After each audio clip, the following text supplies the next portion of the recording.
گھنے جنگل کے بیچ میں ایک چھوٹا سا گاؤں تھا جو گاؤں اپنے شکاریوں کے لیے جانا جاتا تھا۔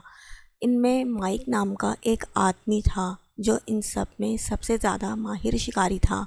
مائک اپنی صلاحیتوں پر بہت فخر کرتا تھا اور ہمیشہ بہت سے شکار کے ساتھ واپس آتا تھا، لیکن اس کا تکبر اسے جلد ہی تاریک قسمت کی طرف لے جائے گا۔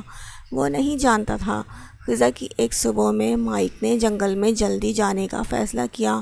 اس نے ایک بڑے ہرن کے بارے میں افواہیں سنی تھیں کہ جس کے بہت چوڑے سینگ ہیں، ایک ایسی مخلوق جو اسے لیجنڈ بنا سکتی ہے۔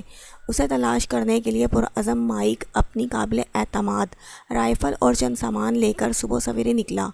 جیسے جیسے وہ جنگل کی گہرائی میں چلتا گیا، درخت گھنے ہوتے گئے اور ہوا ٹھنڈی ہوتی گئی۔ جنگل کی معمول کی آوازیں، پرندوں کی چہچہاہٹ، پتوں کی سرسراہٹ ایک خوفناک خاموشی میں مدغم ہو گئی۔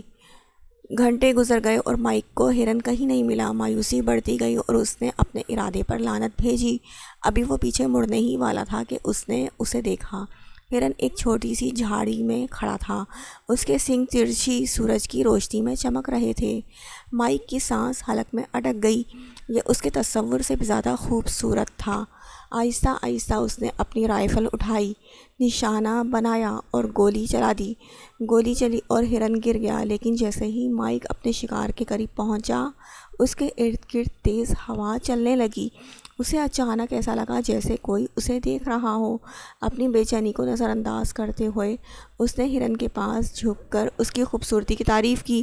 جب وہ اس کی کھال کو چھونے کے لیے آگے بڑھا تو درختوں میں سے ایک آواز گونجی، اب جنگل چھوڑ دو۔ اس نے سرد اور خوفناک سرگوشی سنی۔ مائک نے چھلانگ لگائی، رائفل تیار ہوئی، لیکن کوئی نظر نہیں آیا۔ آواز جاری تھی، یہ مقدس سرزمین ہے، تم نے زیادتی کی ہے اور جو تمہارا نہیں ہے وہ لے لیا ہے۔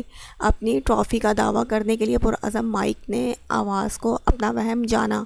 وہ ہرن کو گھسیٹتے ہوئے واپس گاؤں کی طرف لے جانے لگا، لیکن ہر قدم کے ساتھ جنگل اس کے آس پاس بند ہوتا دکھائی دے رہا تھا۔ اسے کہیں راستہ نہیں مل رہا تھا۔ اس نے جو راستہ اختیار کیا تھا وہ ناقابل شناخت ہو گیا۔ درخت مڑ گئے، سورج جو آسمان پر بلند ہو چکا تھا اب بمشکل موٹی چھتری میں داخل ہوا تھا۔ گھنٹے ایک مایوس کن جدوجہد میں بدل گئے۔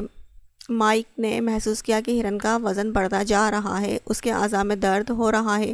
سرگوشی کی آواز مزید بلند ہوتی گئی، چھوڑو اسے، چھوڑو اور جاؤ، لیکن مائک نے اگنور کیا۔ جیسے ہی رات ہوئی، مائک نے محسوس کیا کہ وہ کہیں کھو گیا ہے۔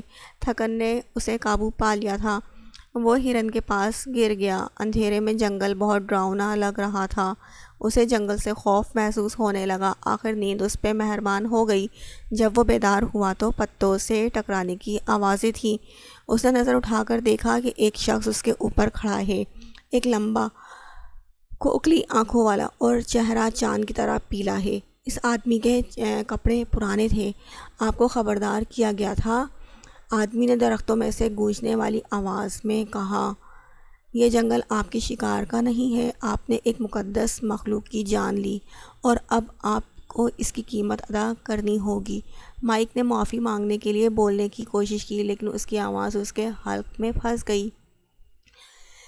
شکل نے ایک ہڈی والا ہاتھ بڑھایا اور مائک نے اپنے دل کے گرد برفیلی گرفت محسوس کی۔ اندھیرے نے اسے گھیر لیا۔ کچھ دن بعد گاؤں والوں کو مائک کا چھوڑا ہوا کیمپ ملا۔ ہرن ختم ہو گیا تھا، لیکن مائک کا بے جان جسم وہیں پڑا تھا۔ دہشت سے آنکھیں کھلی ہوئی تھیں۔ اس کا ایک طاقتور جسم ایک کمزور خول میں تبدیل ہو گیا تھا۔ انہوں نے اسے گاؤں کے کنارے ایک چھوٹے سے قبرستان میں دفن کر دیا، لیکن ہنٹر کے شکار کی کہانی تیزی سے پھیل گئی۔ آج تک یہ کہا جاتا ہے کہ جو لوگ جاہ و جلال کی تلاش میں جنگل میں بہت گہرائی تک جاتے ہیں، انہیں مایوسی ہی ملے گی۔ اس شکار کی سرگوشیاں اب بھی درختوں میں گونجتی ہیں۔